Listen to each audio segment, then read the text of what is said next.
안녕하세요. 더 딥다이브입니다. 오늘 저희가 함께 파헤쳐 볼 내용은 바로 데브옵스 신입 면접 질문과 그 답변들입니다.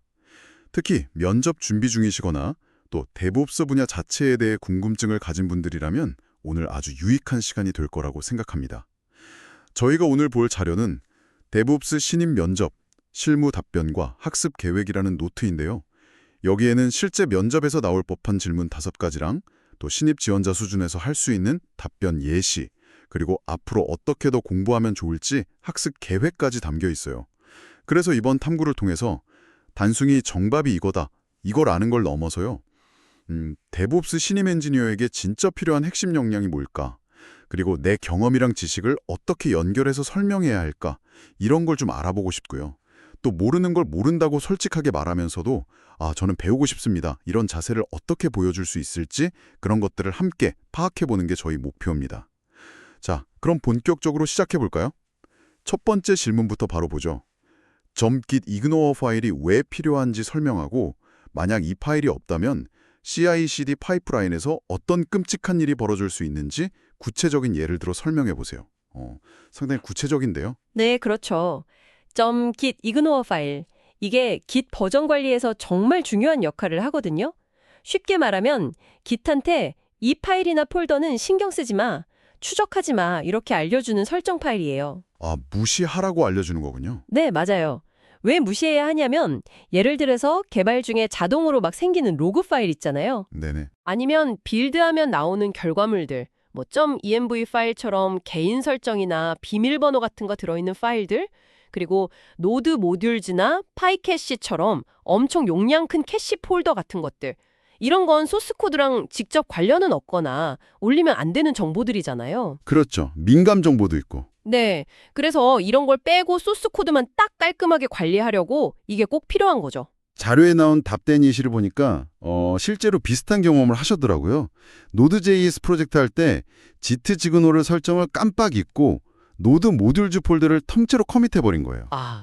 저도 예전에 비슷한 실수를. 네, 그래서 저장소 용량이 갑자기 확 늘어나고 다른 팀원들이 프로젝트 내려받을 때 시간이 엄청 오래 걸렸다고 하더라고요. 바로 그런 경험들이 지트 지그노가 왜 중요한지 몸으로 느끼게 해주죠. 그리고 질문에서 말한 끔찍한 일. 그러니까 지트 지그노가 없을 때 CI/CD 파이프라인에서 벌어질 수 있는 문제들, 이걸 좀 더 구체적으로 보면 한 3가지 정도 심각한 문제가 생길 수 있어요. 3가지나요? 네, 첫째는 아까 말한 노드 모듈즈 같은 불필요한 파일들까지 전부 빌드나 테스트 대상에 들어가니까 파이프라인 실행 시간이 엄청 길어지거나 심하면 그냥 실패해버릴 수도 있어요. 배포가 느려지는 거죠. 시간도 오래 걸리고 실패 위험도 높아지고. 그렇죠. 둘째는 이게 진짜 치명적인 건데 .env 파일 같은 데 들어있는 API 키나 데이터베이스 비밀번호 같은 거 있잖아요. 네, 민감 정보들. 이게 실수로 원격 저장소, 그러니까 뭐 GitHub 같은 데 올라가 버리면 이건 바로 보안 사고로 이어질 수 있습니다. 정말 큰일 나는 거죠. 생각만 해도 아찔하네요. 마지막으로 저장소 용량이 불필요하게 너무 커지고 버전 관리도 복잡해지니까 팀 전체의 개발 효율성이 떨어져요. 협업에 방해가 되는 거죠. 그렇군요. 그런데 이 답변 예시에서 좀 인상 깊었던 건 이분이 아직 제가 모든 예외 상황을 다 경험해 본 건 아닙니다. 이렇게 솔직하게 인정하는 부분이었어요. 네, 그 점이 중요하죠. 그러면서 앞으로 보안 파일 관리나 Git LFS 같은 걸 써서 대용량 파일을 어떻게 처리하는지 더 공부하고 싶다고 하고요. 또 팀별로 표준 Git 이그노로 템플릿을 만들어서 관리하는 방법도 배우겠다고 구체적인 계획까지 이야기하더라고요. 맞아요. 아는 걸 나열하는 것도 중요하지만 이렇게 모르는 걸 인정하고 배우려는 자세를 보여주는 게 신입에게는 특히 더 중요할 수 있습니다. 혹시 전문가님도 프로젝트 하시면서 Git 이그노로 때문에 좀 골치 아팠던 경험이나 아니면 반대로 미리 잘 설정해서 이거 덕분에 살았다 했던 경험 같은 거 있으신가요? 자, 다음 질문으로 넘어가 볼까요? 이건 어쩌면 좀 민감하게 들릴 수도 있을 것 같은데요. 당신이 구축한 파이프라인에서 장애가 발생해서 서비스가 다운되었습니다. 이 상황은 누구 책임인가요? 개발자, QA, 아니면 당신? 책임 소재를 명확히 하고 블레임레스 포스트모템을 어떻게 진행할 건지 구체적으로 설명해 보세요. 와, 이거 답변하기 좀 까다롭겠는데요? 누구 책임이냐니? 네, 그렇죠. 질문만 보면 약간 압박 면접처럼 느껴질 수도 있는데 사실 이 질문의 진짜 의도는 누구 잘못인지 따지려는 게 아니에요. 오히려 데브옵스 문화에서 정말 중요하게 생각하는 비난 없는 회고, 즉 블레임레스 포스트모템을 얼마나 잘 이해하고 있는지를 보려는 거죠. 아, 비난 없는 회고, 블레임리스 포스트모템. 네. 데브옵스 이전엔 문제가 터졌을 때 너 때문이야 이렇게 특정 개인을 비난하는 대신에 무엇이 잘못됐지 이걸 시스템 관점에서 분석하는 데 집중해요. 기본 전제는 사람은 누구나 실수할 수 있다 이거고 중요한 건 왜 그런 실수가 나올 수밖에 없도록 시스템이나 프로세스가 되어 있었지? 이걸 파악하는 거예요. 아, 사람의 실수가 아니라 시스템의 문제점을 찾는 거군요. 그쵸. 뭐 배포 프로세스 자체에 문제가 있었나? 자동 검증 단계가 부족했나? 테스트는 충분했나? 팀끼리 소통은 잘 됐나? 이런 것들을 전체적으로 돌아보고 개선할 기회로 삼는 게 핵심 철학입니다. 마침 자료에 나온 답변자도 개인 프로젝트에서 CI 설정 실수로 서비스가 멈췄던 경험을 이야기하더라고요. 근데 그때 혼자서 막 책임을 지려고 하거나 누구 탓을 한 게 아니라 개발자랑 같이 원인을 찾고 직접 장애 상황을 다시 만들어 보면서 어디서 문제가 생긴 건지 또 자동 테스트에서 뭘 놓쳤는지 이런 걸 함께 검토했다고 해요. 네, 아주 좋은 접근 방식이죠. 혼자 짊어지는 게 아니라 함께 해결하는 과정. 그게 중요한 거거든요. 실제로 회사 같은 데서 비난 없는 회고를 한다면 보통 이런 단계를 거쳐요. 첫째, 감정적인 비난은 절대 빼고 장애 발생부터 복구까지 시간대별로 무슨 일이 있었는지, 로그는 어떤지, 이슈 티켓은 뭐였는지, 관련자들은 뭘 봤는지 이런 객관적인 데이터를 최대한 모아요. 객관적인 데이터 수집이 먼저군요. 네. 둘째, 그걸 바탕으로 겉으로 드러난 현상 말고 진짜 근본 원인이 뭔지 찾아냅니다. 그리고 그걸 해결할 수 있는 구체적이고 실행 가능한 재발 방지 대책을 만들어요. 예를 들면 뭐 테스트 케이스를 더 넣는다든지 모니터링 알람 기준을 바꾼다든지 아니면 수작업하던 걸 자동화 스크립트로 개선한다든지 하는 거죠. 네네. 셋째, 이 모든 분석 과정이랑 결과 그리고 앞으로 뭘 할 건지 액션 아이템 이걸 관련된 모든 팀원들한테 투명하게 공유해요. 필요하면 관련 기술 스터디나 교육을 할 수도 있고요. 마지막으로 합의된 개선 방안들을 실제로 실행하고 그게 효과가 있는지 계속 추적하고 관리하는 거죠. 뭐 체크리스트를 업데이트하거나 새 도구를 도입하는 식으로요. 그렇군요. 이 답변자도 아직 회사에서 큰 장애를 겪어본 건 아니라고 솔직하게 말하면서도 앞으로 다양한 장애 사례 보고서들을 좀 찾아보면서 공부하고 또 가상 시나리오로 직접 회고 문서를 써보는 연습을 하겠다고 하더라고요. 아주 적극적인 자세 같아요. 맞아요. 그런 의지를 보여주는 게 중요하죠. 이 비난 없는 접근 방식, 실패를 성장의 기회로 삼는다는 거잖아요. 전문가님 경험에 비춰보면 어떤가요? 사실 이건 꼭 IT 회사가 아니더라도 우리 사회 전반적으로 생각해 볼 만한 주제 같기도 해요. 실수나 실패를 어떻게 다루는가 하는 문제. 자, 세 번째 질문입니다. 이건 데브옵스 엔지니어의 기본기를 딱 물어보는 질문이네요. 깃의 주요 명령어들을 아는 대로 말해보세요. add, commit, push, pull, branch, merge 등. 네, Git. 이건 뭐 데브옵스 워크플로우의 정말 기본 중의 기본이죠. 알파벳 같은 존재랄까요? 알파벳. 네. 소스 코드 변경 이력을 관리하고 여러 사람이 같이 작업할 때 코드 섞이는 거 관리해주고 없어서는 안 될 핵심 도구입니다. 신입이라면 꼭 알아야 할 명령어들이 몇 개 있죠. 실제 작업 흐름 순서대로 묶어보면 이해하기 쉬운데요. 일단 프로젝트 시작할 때 git init으로 새로 만들거나 git 클론으로 기존 거 받아오고요. 네, 시작할게. 그리고 매일 작업하면서 변경사항 저정할 때는 git add로 일단 장바구니 스테이징 영역에 담고 git commit으로 확정해서 기록하고요. 지금 상태가 어떤지 보려면 git status나 git log로 확인하고. 아, add, commit, status, log. 이건 정말 자주 쓰죠. 그렇죠. 그리고 협업할 때 정말 중요한 게 브랜치잖아요. git 브랜치로 브랜치 만들거나 목록 보고 git 체크아웃으로 작업할 브랜치로 이동하고 다른 사람 작업 가져오거나 내 작업 공유할 때는 git 풀로 땡겨오고 git 푸시로 밀어 올리고 그리고 브랜치 합칠 때 쓰는 git merge 이 정도가 아마 가장 많이 쓰일 거예요. 답변 예시를 보니까 단순히 명령어 이름만 말하는 게 아니라 이걸 실제로 어떻게 썼는지 경험을 이야기하는 게 인상적이었어요. 깃허브 같은 데서 팀 프로젝트 하면서 기능 개발할 때마다 따로 브랜치, 피처 브랜치 따서 작업하고 다 되면 코드 리뷰 받고 풀 리퀘스트 보내서 합치는 그런 워크플로우를 직접 해봤다. 이렇게요. 맞아요. 이론만 아는 거랑 실제로 써본 거랑은 다르니까요. 경험을 어필하는 게 중요하죠. 그리고 여기서 한 발 더 나아가면 좋아요. 기세는 사실 더 강력한 기능들이 많거든요. 뭐 서브 모듈이라던가 태그라던가 아니면 특정 이벤트 때 스크립트 실행시키는 훅 같은 고급 기능들도 있다는 걸 보여주는 거죠. 아, 그런 고급 기능들도 있군요. 네, 자료 답변자처럼 이런 것들은 아직 깊게 써보진 못했지만 존재는 알고 있다. 앞으로 팀 협업에 필요한 다양한 옵션이나 실무에서 만날 복잡한 상황들, 예를 들어 충돌 해결이라든지 리베이스로 히스토리 정리하는 법 같은 걸 더 배우고 싶다. 이렇게 구체적인 학습 계획까지 말하면 훨씬 좋죠. 네, 순성 가능성을 보여주는 거네요. 전문가님은 Git 쓰시면서 어떤 명령어가 제일 유용하다고 느끼세요? 아니면 이 중에서 이건 좀 더 알고 싶다 하는 거 있으신가요? 기본기를 봤으니 이제 좀 더 큰 그림을 볼까요? 네 번째 질문입니다. 클라우드 환경이랑 데브옵스의 관계에 대한 질문이에요. 클라우드 환경에서 데브옵스가 왜 더 중요한가요? 이건 클라우드의 특징을 먼저 생각해 보면 답이 쉽게 나와요. 클라우드가 뭐죠? 필요할 때 클릭 몇 번, 아니면 코드 몇 줄로 서버나 스토리지 같은 자원을 바로바로 만들 수 있잖아요. 네, 그렇죠. 아주 유연하죠. 그리고 사용량에 따라 자동으로 늘렸다 줄였다 하기도 하고 이런 인프라 관리 자체를 코드로 정의해서 자동화할 수 있고요. 이게 클라우드의 핵심 강점이죠. IAC라고 부르는? Infrastructure as Code. 네. 그런데 데브옵스가 추구하는 것도 비슷해요.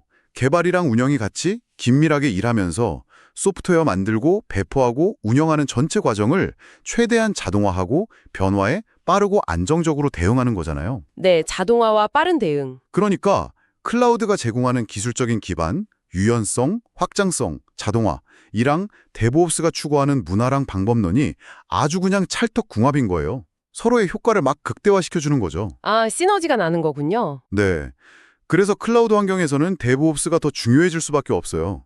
둘 다 자동화와 빠른 반복이라는 공통 DNA를 가졌다고 볼 수 있죠. 흥미롭게도 자료의 지원자가 AWS를 쓰면서 이걸 직접 느꼈다고 하더라고요.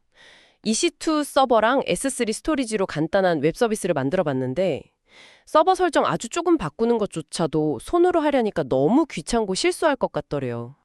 그 마음 알죠. 그래서 이거 코드 바꾸면 자동으로 빌드하고 테스트하고 배포까지 해주는 CI/CD 파이프라인이 진짜 필요하구나. 이걸 절실히 느꼈다고 하고요. 네, 경험에서 우러나온 깨달음이죠. 그리고 서비스 잘 돌아가는지 계속 지켜보는 모니터링 도구. 여기선 AWS 클라우드 워치를 언급했는데 그것도 왜 중요한지 알게 됐다고 하더라고요. 이렇게 데브옵스 도구 도입 전후의 효율 차이를 직접 경험한 이야기를 하니까 훨씬 와닿네요. 그쵸. 클라우드에서 데브옵스가 더 중요해지는 이유를 좀 정리해보면 한 4가지 정도로 요약할 수 있어요. 첫째는 속도와 민첩성. 인프라 만들고 FF하는 속도가 비교도 안 되게 빨라지고 트래픽 변화에 따라 자원을 거의 실시간으로 늘렸다 줄였다 할 수 있고요. 네, 속도. 둘째는 일관성과 안정성. 아까 말한 IAC로 인프라 구성을 코드로 관리하니까 개발, 테스트, 운영 환경 모두 똑같이 만들 수 있고 사람 실수도 확 줄어들죠. 일관성. 중요하죠. 셋째는 복원력.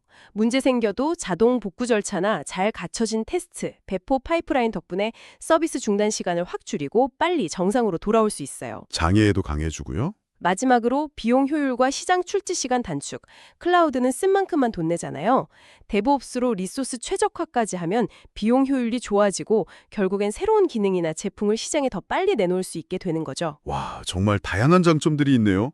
답변자도 여기서 그치지 않고 앞으로 쿠버네티스나 테라폼 같은 클라우드 네이티브 기술들을 더 깊게 공부하겠다고 계획을 밝혔더라고요. 계속 배우려는 자세가 엿보입니다. 네, 그런 기술들이 요즘 클라우드 환경에서 데브옵스의 핵심이니까요. 전문가님은 현재 하시는 일이나 공부하시는 분야에서 클라우드랑 자동화가 어떤 시너지를 내는 걸 보고 계신가요? 자, 드디어 마지막 5번째 질문입니다. 이건 지원자가 데브옵스를 얼마나 깊이 이해하고 있는지, 어떤 철학을 가졌는지 볼 수 있는 질문이죠. 본인이 생각하는 데브옵스란 무엇인가요? 정해진 답이 있다기보다는 지원자의 생각을 듣고 싶어 하는 질문 같아요. 맞습니다. 이런 질문에는 기술적인 측면만 말하는 것보다 데브옵스의 문화적인 측면을 같이 강조하는 게 아주 중요해요. 자료의 답변 예시를 보면 데브옵스를 그냥 개발팀이랑 운영팀 합친 거, 이게 아니라 서로의 목표를 이해하고 긴밀하게 소통하고 협업하는 문화이자 자동화된 도구와 지속적인 프로세스 개선을 통해 소프트웨어 품질과 배포 속도를 높이는 실천 방법론, 이렇게 정의하고 있거든요. 아, 문화이자 방법론. 기술만이 아니라는 거군요. 네, 그렇죠. 특정 도구나 기술에만 국한된 게 아니라 조직 전체가 일하는 방식, 생각하는 방식의 변화를 다 포함하는 더 넓은 개념으로 이해하고 있다는 걸 보여주는 게 좋습니다. 이 답변자도 학교 프로젝트 경험을 예로 들면서 이걸 설명하더라고요.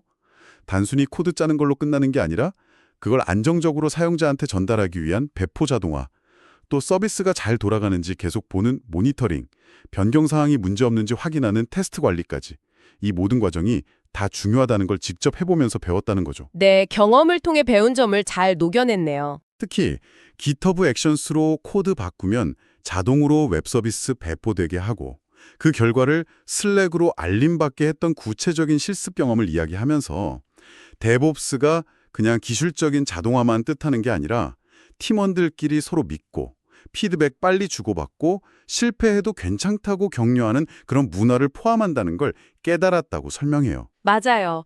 경험을 통해 문화적인 부분까지 이해했다는 걸 잘 보여주는 답변이죠. 그리고 답변에서 CAMS 프레임워크를 언급한 것도 아주 좋았어요. CAMS. C는 culture, 문화, A는 automation, 자동화, L은 lean 방식, 낭비 제거, M은 measurement, 측정, S는 sharing, 공유. 감스, 문화, 자동화, 린, 측정, 공유. 네, 이게 데브옵스를 성공적으로 도입하고 실천하기 위한 5가지 핵심 요소거든요. 이런 가치에 공감하고 앞으로 이런 가치를 실현하는 엔지니어가 되고 싶다는 포부를 밝히는 건 지원자의 성장 가능성이나 조직 문화 이해도를 보여주는 아주 좋은 방법이죠. 협업하는 문화, 반복 작업 줄이는 자동화, 낭비 없애는 린, 측정을 통한 개선, 그리고 지식과 경험 공유. 이 5가지가 다 중요하군요. 그렇죠. 이 5가지 키워드를 알면 데브옵스를 좀 더 입체적으로 이해할 수 있습니다. 그리고 마지막으로 아직 현업 경험은 부족하지만 계속 공부하고 경험하면서 부족한 점 채우고 앞으로 제가 속할 팀 환경에 맞는 데브옵스 실천 방법을 계속 고민하고 적용해 보겠습니다. 이렇게 적극적인 자세로 마무리하는 것도 인상 깊었습니다. 네, 겸손하면서도 의욕적인 모습이죠. 이렇게 데브옵스를 단순 기술이 아니라 문화로 이해하는 정의, 전문가님이 평소 생각하시던 데브옵스의 모습과 좀 비슷한가요? 네, 오늘 저희는 데브옵스 신입 면접 질문 5가지와 그 답변 예시를 통해서 여러 중요한 점들을 짚어봤습니다. 짓기 신호와 설정 같은 아주 기본적인 것부터 시작해서 실패를 성장의 기회로 삼는 비난 없는 회고, 문화, 깃 같은 핵심 도구 사용 능력, 또 클라우드와 데브옵스의 시너지, 그리고 데브옵스를 기술과 문화를 아우르는 개념으로 이해하는 것까지요. 근데 참 흥미로운 게 모든 답변 예시에서 공통적으로 느껴지는 게 있었어요. 그건 바로 내가 지금 뭘 알고 뭘 모르는지 정확히 알고 부족한 건 계속 배우고 성장하려는 그런 의지, 그런 자세였던 것 같아요. 맞습니다. 오늘 우리가 본 답변 예시들은 그냥 정답을 알려주는 게 아니에요. 오히려 여러분이 가진 지식과 경험을 어떻게 하면 더 효과적으로 정리하고 전달할 수 있을까? 그리고 앞으로 어떤 방향으로 더 배워나가야 할까? 여기에 대한 힌트를 주는 거죠. 그래서 오늘 이야기는 단순히 면접 준비하는 분들뿐만 아니라 어떤 기술 분야든 좀 더 깊이 파고들고 성장하고 싶은 모든 분들에게 유용한 생각의 틀이 될 수 있다고 생각합니다. 데브옵스 자체가 끊임없는 학습과 개선을 강조하는 문화잖아요. 그런 의미에서 이런 질문을 스스로에게 한번 던져보는 건 어떨까 싶습니다. 이번 주에 내가 하는 일이나 공부 과정에서 이거 너무 반복적이고 비효율적인데 싶은 작업 딱 하나만 골라서 자동화해 볼 방법은 없을까? 아니면 뭔가 개선이 필요하다고 막연히 느끼던 프로세스가 있다면 그 병목 지점을 좀 더 명확하게 파악하기 위해서 아주 작은 행동 하나라도 새롭게 시도해 볼 수 있는 게 뭘까? 좋은 질문인데요. 거창할 필요는 없죠. 네, 아주 작은 시도 하나가 의외로 큰 변화를 가져올 수도 있으니까요. 자, 오늘 저희의 탐구는 여기까지입니다. 다음 시간에 또 흥미로운 주제로 찾아뵙겠습니다. 감사합니다. 감사합니다.